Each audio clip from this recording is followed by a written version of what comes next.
अरे अब बसंती का है? चल नाच। हम ना नचब हुजूर। काहे रे? ढेला मारा तरस नोतिया। अरे कोई ढेला नहीं मारेगा, सब भाई है। बसंती चल नाच नाच नाच नाच। ना नचब।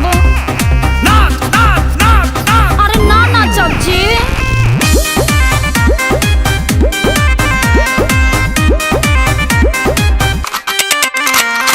कितना में बोले अपन जलवा देखाइबे, संगे हमारा तेरा दिया बिताइबे। देखिए ऐसा वैसा मत समझिए।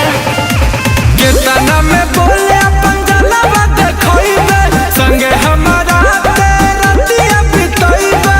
दे दे एगो मौका, मारब सीधे चौका। अच्छा। कहियो हम ता छूटा चरी। बसंती सुना हमारा लहंगा के रेट खोल, गेट खोल। हमारा लहंगा के बाबू सबा सुना बड़ी महंगा पड़ी। लहंगा के बाबू सबा सुना बड़ी महंगा पड़ी। अरे ओ सांबा कितना महंगा बारो। बेचा जाएगा।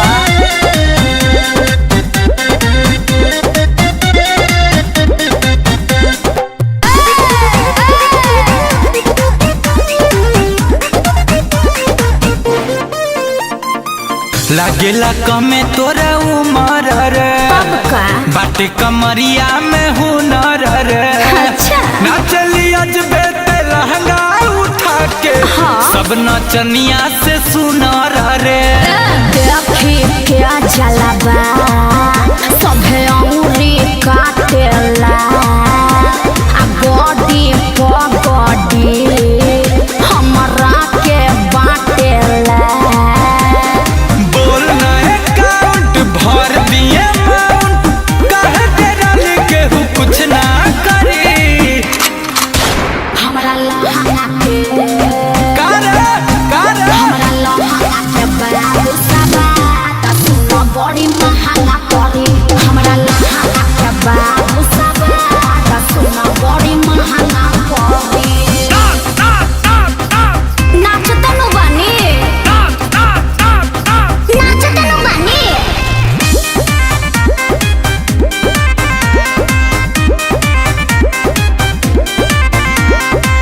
बॉडी बतौर सुखदायक रे।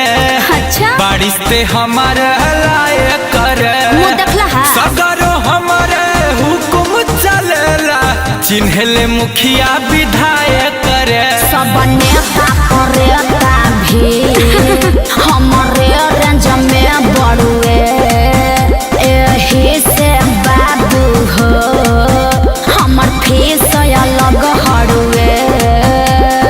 बुझू बात मान के, बोस गुंजन के, भैया में तोरा के अब हम धरी।